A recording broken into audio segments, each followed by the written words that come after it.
I was at my parents' house a few weeks ago, and my dad was in the process of cutting down this row of pine trees in the backyard. These trees were planted when we were kids, and me and my brothers and my sister, we spent a lot of time when we were kids playing around in the pine trees. We would dig holes and play hide and seek and do all kinds of other things behind these pine trees. There was like this corridor between the pine trees and the neighbor's fence. And it was just really fun to play behind the pine trees. And now we're all grown up. My mom and dad want to reclaim part of their yard, and rightfully so. So they're taking down these pine trees. No big deal.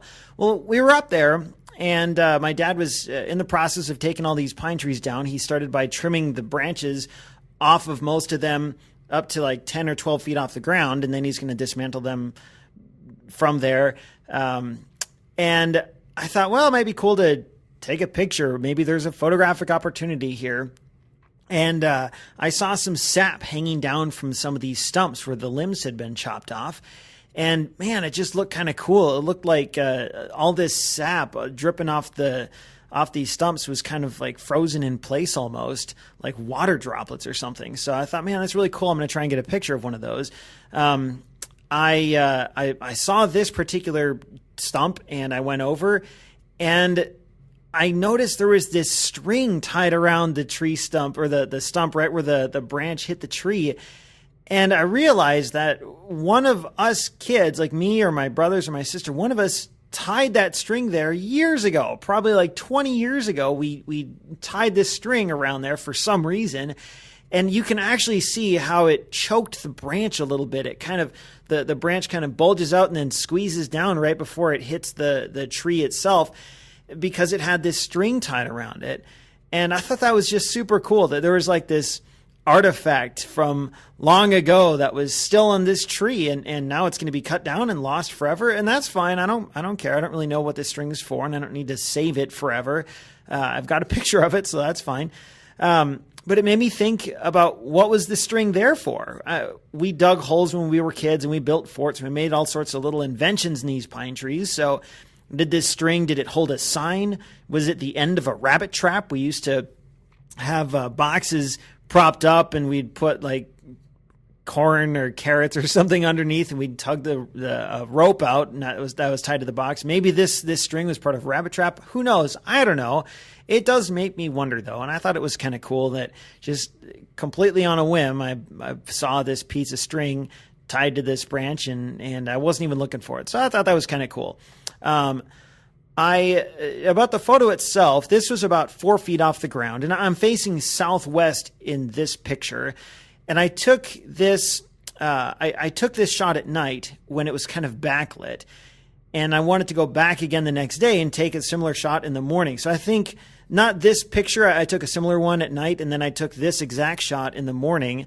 I wonder if I can figure out what time. If I go to the data on Flickr.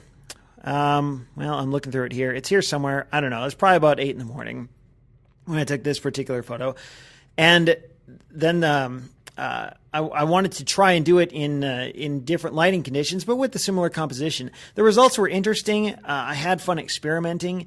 But when I got back home as in Oklahoma, I was looking through the pictures on my camera, and I saw something that was a little tragic. The depth of field was too shallow.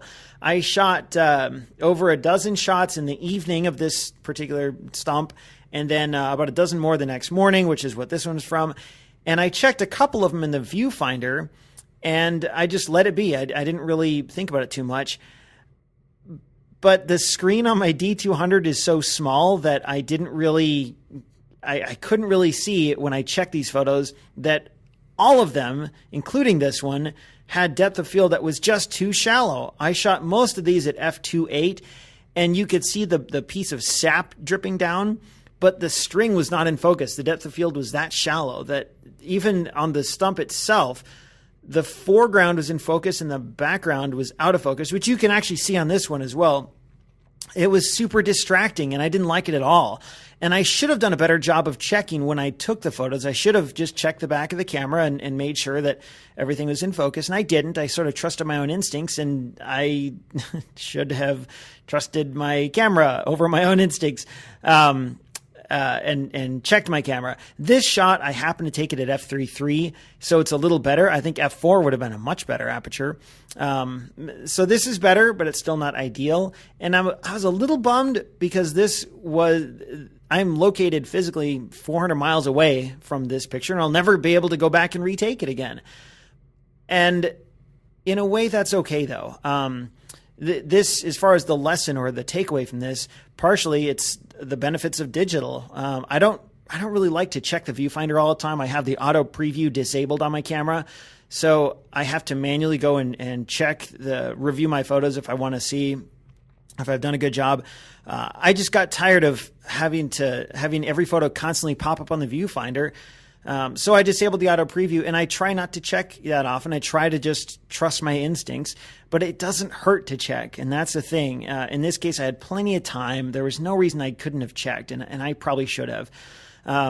So that's sort of my personal takeaway is sometimes, yeah, you might as well use the benefits of digital. You got all this technology. Why not use it? But also it taught me another lesson, which is to be happy with what you have. Is this photo technically perfect? No, the depth of field is a little too shallow. But you know what? It tells a good story. Who cares if a tiny bit of string is not in focus? It has no impact on my memory of the situation, and it doesn't affect the overall story behind the picture. I can still tell the story about how there's this string and we tied it on when we were kids and yada yada, and it makes for an interesting story, even if the photo itself doesn't reach the upper echelons of technical perfection. It doesn't matter. And maybe as photographers, we should stop trying to reach absolute metaphysical perfection in every photo and just take photos that tell a good story or that mean something to us, and not worry about chasing that ever elusive, always moving goal of pixel perfect perfection.